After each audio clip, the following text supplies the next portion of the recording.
लगातार जनता के बीच में पहुंचकर और आम जनता से बड़े सहज सरल स्वभाव से मिलते हैं। और आज भी आपने देखा होगा माननीय मुख्यमंत्री जी का, जबकि आप जानते हैं मुख्यमंत्री को कितनी व्यस्तता रहती है, पर आज जैसा जन सैलाब उन्होंने देखा, हर व्यक्ति से उनकी मिलने की इच्छा हुई, हर व्यक्ति से उन्होंने आवेदन लिया। और मैं आपको आश्वस्त करना चाहता हूं कि माननीय मुख्यमंत्री जी जितने भी आवेदन लेकर जाएंगे, हर आवेदन पर आपके सुनवाई होगी निश्चित, इस बात से आप बिल्कुल निश्चिंत रहें। मैं मेरे भाई स्वर्गीय रघुवीर सिंह यादव जी, आप सब जानते होंगे माननीय मुख्यमंत्री जी, केपी यादव और मैं दोनों चाचा भतीजे हैं। और केपी के पिताजी और मेरे पिताजी सगे मामा भांजे थे। और दोनों मामा भांजों की ऐसी जोड़ी थी कि अशोकनगर जिले के अंदर एक लोग कहावत कहते थे कि मामा भांजे 2 जने और क्या करेंगे 100 जने। दोनों की ऐसी जोड़ी थी कि रिश्ता तो था लेकिन दोनों की दोस्ती थी, दोनों दोस्त थे, एक बगैर दूसरे के कहीं जाते थे नहीं, कदम नहीं रखते थे, एक थाली में दोनों खाना खाते थे, इतना दोनों में प्रेम भाव था, दोनों मामा और भांजे में। आज वो हमारे बीच नहीं है, क्योंकि दोनों नहीं है, मेरे पिताजी भी नहीं है और केपी जी के पिताजी भी नहीं है। आज मैं उनको स्मरण करता हूं और मैं उनको नमन करता हूं। आज केपी यादव ने बड़ी सोच समझ से और बहुत अच्छा एक कार्य किया कि अपने पिता की जो प्रतिमा का अनावरण करवाया। माननीय मुख्यमंत्री जी, हम आभारी हैं आपके, आपका आगमन हुआ, क्योंकि समय का अभाव है और भी वक्ताओं को बोलना है। बोलिए भारत माता की, भारत माता की, भगवान कृष्ण की, भगवान राम की, जानकी मैया की। बहुत बहुत धन्यवाद। बहुत बहुत धन्यवाद माननीय विधायक जी। और हम सब जिन्हें सुनने के लिए आतुर हैं, उन्हें पूरे सम्मान के साथ, पूरे आदर भाव के साथ और आप सबकी जोरदार तालियों की गड़गड़ाहट के साथ आमंत्रित करता हूं हमारे प्रदेश के यशस्वी मुख्यमंत्री परम सम्मानीय डॉक्टर मोहन जी यादव, कृपया पधारें और अशोकनगर जिले के इस विशाल जन समुदाय को संबोधित करें। आदरणीय मुख्यमंत्री महोदय।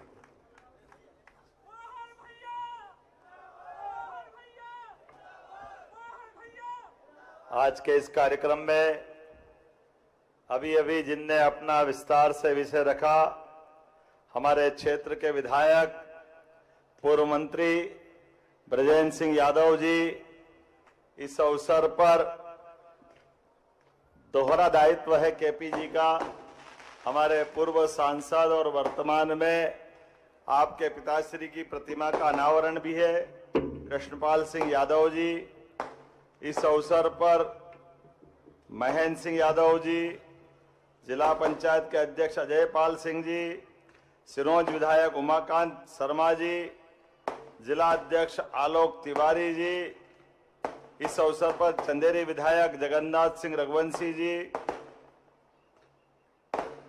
प्रीतम लोधी जी विधायक पिछोर, संत श्री हनुमानगढ़ी, आपका भी मैं दोनों हाथ जोड़ के प्रणाम करता हूं। मल्लार गढ़वाले महाराज जी, आपको भी प्रणाम करता हूं। इस अवसर पर अजय पाल सिंह जी, एक और नाम है धर्मेंद्र हरी सिंह जी सप्रे, हमारे वर्तमान विधायक कुरवाई, मंच पे उपस्थित नीरज मनोरिया जी, नगरपालिका अध्यक्ष। मैं अभी अरविंद धाकड़ जी, अरविंद जी है क्या? चलिए पीछे रह गए, आगे पीछे हो गए। इस अवसर पर मौजूद पूरा मंच, नाम किसका लूं, बहुत ज्यादा नाम है, जोरदार अभिनंदन कर दे पूरे मंच के लिए।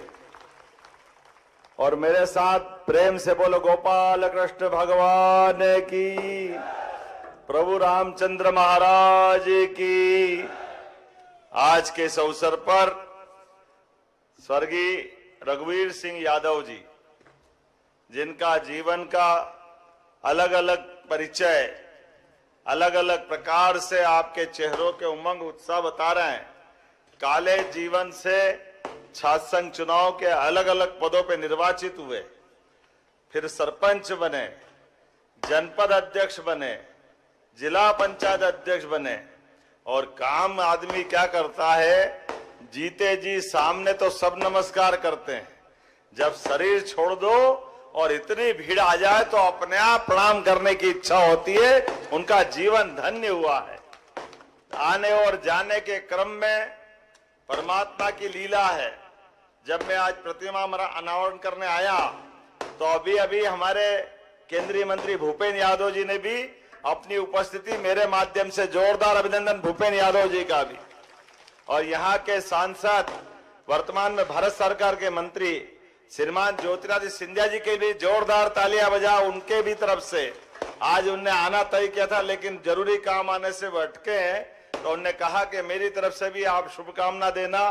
बाबूजी को नमन करते हुए आज का ये रसुल्ला गांव का ये जो आयोजन है, मैं उसमें अप्रत्यक्ष रूप से ही सही लेकिन पूरे आयोजन में मैं आपके माध्यम से प्रतिमा अनावरण के इस कार्यक्रम में हमारे लिए जनसेवा सहजता के प्रतीक मृदुभाषी स्वर्गीय रघुवीर सिंह जी, जिनकी पुण्यतिथि 6वीं है, जो वास्तव में जिनकी पहचान एक राजनेता की नहीं है, एक सामाजिक एकता, सबको लेके चलने की भावना, सनातन संस्कृति को स्मरण करने की भावना, और उससे बड़ी लोक कल्याण जन कल्याण के लिए जगह जगह जो तालाब बनाए ऊपर हेलीकॉप्टर से देख के आनंदित हो रहा था। जोरदार अभिनंदन करें एक ऐसे व्यक्तित्व के लिए, सच्चे अर्थों में गरीबों की सेवा करने के लिए, हर प्यासे खेत को पानी देने के लिए, और परमात्मा के आशीर्वाद से जल की रचना बनती है, ऐसे में जल को सहेजने के लिए। और भगवान की तो क्या कृपा है। ये गढ़ी, उसके पहले कौन सा दूर गांव से आए थे, दमदमा, अब रसुल्ला, हम तो रसगुल्ला ही बोलेंगे यार। जोरदार ताली वाली बजाओ भाई।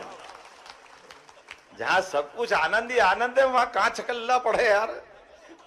बताओ आप, इतना बढ़िया अपना गांव, और गांव के अंदर से इतने बड़े व्यक्तित्व का निकलना, मैं मान के चलता हूं उनकी प्रतिमा आने वाली पीढ़ियों के लिए भी स्मरण दिलाएगी और अच्छे काम करने की सदैव प्रेरणा रहेगी। दोनों हाथ जोड़ के उनको भी प्रणाम करता हूं, उनके माध्यम से आपको नमन करता हूं। जल के बारे में बात निकली तो गोपाल कृष्ण के जमाने से जल पे सबका अधिकार है। जल कोई अपना खुद का नहीं बना सकता। जमुना जी का कृष्ण कन्हैया कालिया नाग के मर्दन के माध्यम से जिनने दिखाया और समाज को सिखाया, होगा जहरीला नाग कितना भी, होगा पूरा परिवार के साथ उसका कब्जा। अरे बाल गोपाल ने जाकर गेंद के बहाने उसका घमंड तोड़ने का काम 5000 साल पहले करके दिखाया। और उनका बैलेंस भी देखो, आज भी हमको सीखने की आवश्यकता पड़ेगी। हमने कई सारे बड़े बड़े ऐसे घटनाक्रम देखे हैं, लेकिन भगवान कृष्ण ने जो कमाल किया है वो कमाल तो हमको आज भी आनंद में डालता है। आप उनके चित्र को देखो, कल्पना करो, भगवान कालिया नाग के फन पे, अब बताओ इतने बड़े कालिया नाग के फन पे भगवान की उम्र तो छोटी सी थी, बाल रूपी था।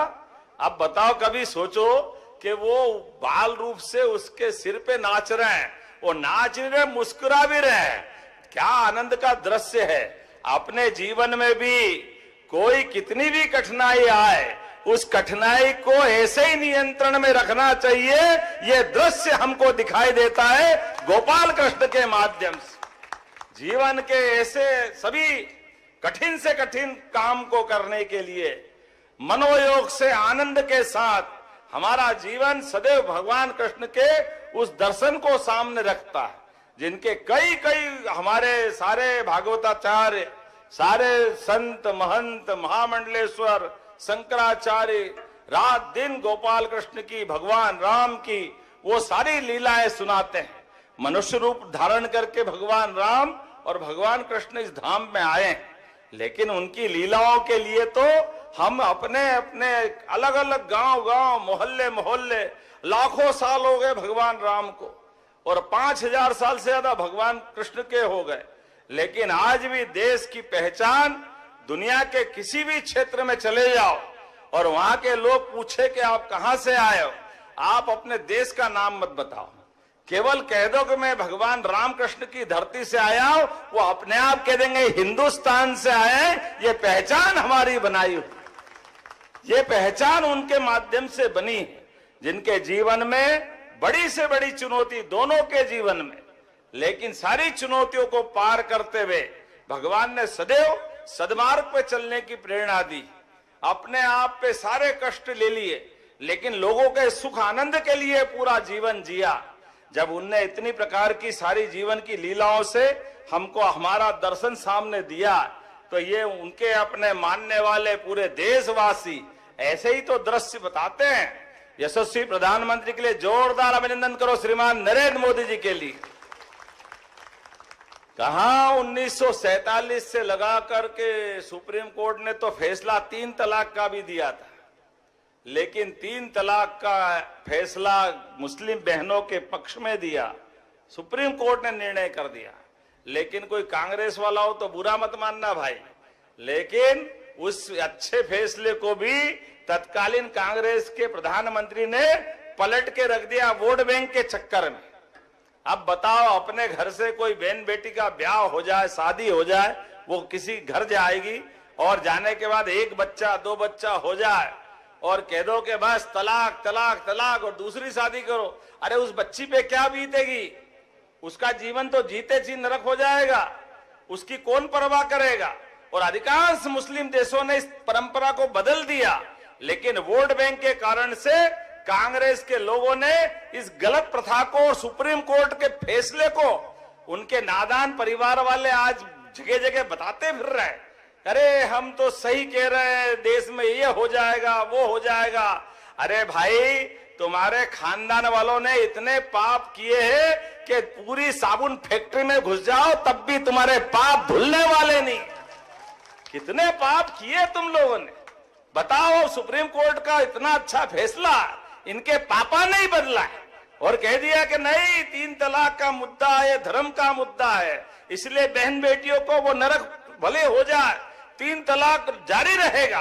अरे समय भी आता है, जब दिन है तो रात और रात है तो दिन।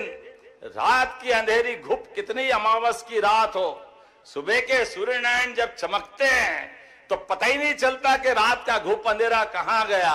नरेंद्र मोदी जी का समय आया, फैसला बदल करके लागू कर दिया। जोरदार अभिनंदन करें मोदी जी के लिए। और केवल वहां नहीं, इनका तो नाम ही रघुवीर सिंह जी है। क्या नाम है, भगवान राम के काल की याद दिलाते हैं रघुवीर सिंह जी। उनके लिए, हमारे लिए आज का दौर और आनंद का है।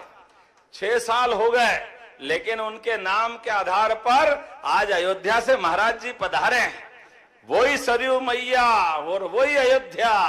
भगवान राम अगर मुस्कुरा रहा है तो जोरदार अभिनंदन करके बोलो जय जय श्री राम। आज भगवान राम का धाम आनंद के साथ पूरा देश वो दृश्य याद करे जब सुप्रीम कोर्ट ने फैसला दिया। इतना बड़ा फैसला, लेकिन शासन करने वाले में दम होना चाहिए कि फैसला भी लागू हो और देश आनंद में डूबे। पूरे देश को दुनिया ने देखा।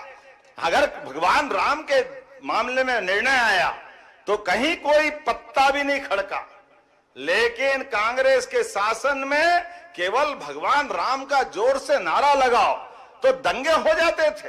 ये कांग्रेस के कर्म थे, ये कांग्रेस वालों की हालत थी। भगवान राम के जन्म स्थान को लेकर के हमारा मजाक बनाते थे। राम मंदिर वहीं बनाएंगे, तारीख नहीं बताएंगे। बाबू मंदिर भी बन गया, तारीख भी आ गई, तुम्हारे को दर्शन का दुर्भाग्य, तुम्हारे को दर्शन नहीं मिले, आज तक दर्शन करने नहीं गए। कोई बात नहीं, अब कहते हैं भगवान राम को पूरे देश और दुनिया ने आनंद के साथ देख रहे हैं। भगवान राम का धूमधाम से मंदिर का भूमि पूजन हो गया, प्राण प्रतिष्ठा हो गई, पूरा देश आनंद मना रहा। तो आप पीछे पीछे से, हाँ हम भी तो राम वाले हैं, हम भी तो राम वाले हैं। अरे तुम राम वाले नहीं हो, तुम राम नाम सत्य वाले हो बाबू साहब। तुम अपने आप में झांक के देखो, तुम्हारे कर्मों के कारण से कांग्रेस की दुर्दशा हुई है, तुम्हारे कर्मों के कारण से लोकतंत्र अपमानित हुआ है। चलो कोई बात नहीं, आज इस आपके रसुल्ला गांव से ही मैं बोलता हूं, आ जाओ मैदान में। अब राम जी का तो धाम जगमगा गया, अभी कृष्ण कन्हैया बाकी है। बोलो कृष्ण कन्हैया लाल की। आजा बोलो ना आप हिम्मत से कि मथुरा के अंदर वो गोपाल कृष्ण का आनंद आना चाहिए जो मथुरा के साथ पहले अयोध्या में आया। आना चाहिए कि नहीं आना चाहिए? बोलो गोपाल कृष्ण कन्हैया लाल की। ये जो आनंद है ये दोहरा चरित्र है। बोलने मुंह में राम बगल में छुरी, बोलते क्या करते क्या है, इसलिए इनकी हालत खराब हुई।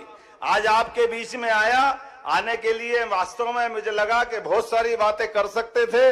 अपने बीच में से ये लोकतंत्र का तकाजा है कि कहां पर भगवान राम के इस काम को करने के लिए गरीब से गरीब आदमी के भी परिवार में जब लोकतंत्र के माध्यम से प्रधानमंत्री की ताकत आती है तो हर गरीब की जिंदगी बेहतर करने के लिए मोदी जी के माध्यम से हमारी सरकार कितने काम करती है।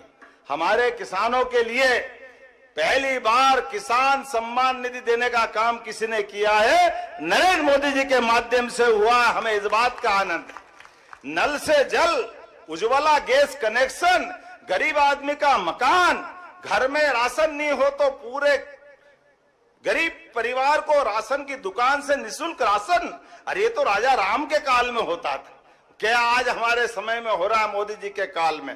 जोरदार अभिनंदन करो हर वर्ग को लेके चलने के लिए। गैस कनेक्शन बड़े बड़े लोगों का काम था। और आप में से भी लाडली बहना कितनी, जरा हाथ खड़े करके बताओ जिनको पैसे मिलते हैं। अब बताओ, सभी हाथ खड़े हो गए। जोरदार बहनों के लिए भी ताली वाली बजाओ भाई। हमारी बहनों को हम बिठा करके बात कर रहे हैं। हमारे यहाँ तो भगवान को अगर बुलाना है तो राधे बोलो तो कृष्ण कन्हैया दौड़े दौड़े आते हैं। भगवान राम को लो, सीता जी नहीं बोलो तो काम ही नहीं चलता, इसलिए बोलते सीताराम। और खाना खाने बैठो, मैं उज्जैन से आता हूं। न पार्वती पते हर हर। जब पार्वती मैया का नाम नहीं लो तो भोजन भी नहीं मिले। इतना हमारी माता बहनों का सम्मान हमारी अपनी संस्कृति में होता। और पता नहीं कांग्रेस के लोग क्या खाते और क्या सोचते हैं। ये लाडली बहनों को पैसे दे रहे हैं तो कहते बहनें दारू पी जाती है, दारू पी जाती है। बहने चप्पल तैयार रखना, कोई कांग्रेसी आए तो बताना कि आप बता तू सूंघ करके ये हमारे पैसे का परिवार में उपयोग हो रहा कि ये दुरुपयोग हो रहा है। इनको तो शर्म नहीं आती, क्या बात करते, मुंह से बोलने में खराब लगे। लेकिन ये बेईमान वोट के भूखे केवल एक ही काम करते, आपस में लड़ाओ, झूठ बोलो और अपना काम चलाओ। कितने साल निकाल दिए। ये आज मैं दिन में बिजली देख रहा हूं। कांग्रेस की शासनकाल में 2002-03 तक रात में भी लाइट नहीं मिलती थी। रात में भी क्या हालत करी थी। रात में लाइट नहीं, सड़क के ठिकाने नहीं, आम जनता परेशान, सारी हालत खराब रहती थी। अब हमारी सरकार बनी माननीय मोदी जी के आशीर्वाद से। हमने कई कई काम किए। हमने कहा कि भगवान को केवल नाम के लिए नहीं, भगवान के बताए मार्ग पे भी चलने की आवश्यकता है। और भगवान ने मानवता को जीवित करने का प्रयास किया। मानवता को जीवित करने के लिए राहगीर योजना हमने बनाई। राहगीर योजना मोदी जी के माध्यम से जब बनी है, किसी चौराहे पर सड़कें अच्छी हो गई और एक्सीडेंट हो जाता है, वहां कोई घायल होने वाला, कोई माता होगी, कोई भाई होगा, किसी के बाल बच्चे होंगे, किसी के माता पिता होंगे, ऐसे में घायल को हॉस्पिटल पहुंचाना, डर के मारे हॉस्पिटल नहीं पहुंचाते, पुलिस परेशान करेगी, वहां जाएंगे तो क्या होगा, डरने की जरूरत नहीं। जो हॉस्पिटल पहुंचाएगा 25,000 रुपया हमारी सरकार के माध्यम से घायलों को पहुंचाने वालों को देंगे। सरकार के माध्यम से मानवता को जीवित करने का काम हमारी सरकार के माध्यम से होगा। एक और योजना हमने बनाई। हॉस्पिटल में एम्बुलेंस से तो पहुंचा देते हो, लेकिन एम्बुलेंस से पहुंचाने के बाद कोई कारण से वो बचेगा नहीं, शरीर खत्म हो गया। अब आदमी हॉस्पिटल तो एम्बुलेंस से ले गया, लेकिन बॉडी को, शरीर को, मट्टी को घर ले जाए तो गरीब आदमी कोई ठेले पे ले जा रहा है, कोई बैलगाड़ी से ले जा रहा है, कोई साइकिल पे ले जा रहा है, कोई मोटरसाइकिल पे ले जा रहा हो। गाड़ी घोड़े में बुलाओ तो गाड़ी घोड़े वाले कहते हैं हम इसकी सवारी नहीं ढो सकते। ऐसे में बड़ी परेशानी आती। चिंता मत करो, हमारी सरकार ने निर्णय किया है हर जिले के अंदर 2 संवाहन दे रहे हैं। संवाहन से घर तक पहुंचाने का काम हमारी सरकार के माध्यम से होगा। पूरे प्रदेश के अंदर ऐसी स्थिति बन जाए तो आप केवल वहां के हॉस्पिटल को खबर करना, आपको एम्बुलेंस की तरह संवाहन भी मिलेगा जिसके माध्यम से लाभ मिलेगा। और आगे बढ़कर के हमने अभी हेलीकॉप्टर से आए, बहुत बड़ी भीड़ लगी। महाराज जी, हमने अपने माननीय मोदी जी के माध्यम से कोई भी हॉस्पिटल, सरकारी तो पहले ही फ्री इलाज करते थे, प्राइवेट में भी जाओ तो 5 लाख तक का इलाज फ्री है। और 70 साल से बड़ी उम्र वाले तो कोई जाति धर्म के हो, इनकम टैक्स देते हो नहीं देते हो, सबको फ्री कर दिया। ये हमारी संवेदनशीलता है। लेकिन ऐसा लगा कि हॉस्पिटल में भर्ती किया और भर्ती करने के बाद उसको और बड़े हॉस्पिटल में पहुंचाने की जरूरत है। उसकी तबीयत बिगड़ रही है। अब अगर सड़क मार्ग से ले जाएंगे, मान लो भोपाल ले जाना, तो 2-3 घंटे पहले पहुंचा नहीं सकते। ऐसे में रघुवंशी जी गवाह है। कल इनने ही फोन किया कि एक एक्सीडेंट हो गया, झांसी में भर्ती है, भैया कुछ करो, रात में पहुंचाना पड़ेगा नहीं तो दिक्कत हो जाएगी। हमने कहा चिंता मत करो, एयर एम्बुलेंस निःशुल्क पहुंचा देंगे। जोरदार अभिनंदन करो, हेलीकॉप्टर हवाई जहाज लगाएंगे। लेकिन व्यक्ति की जान बचाने का काम हमारी सरकार के माध्यम से हो रहा है।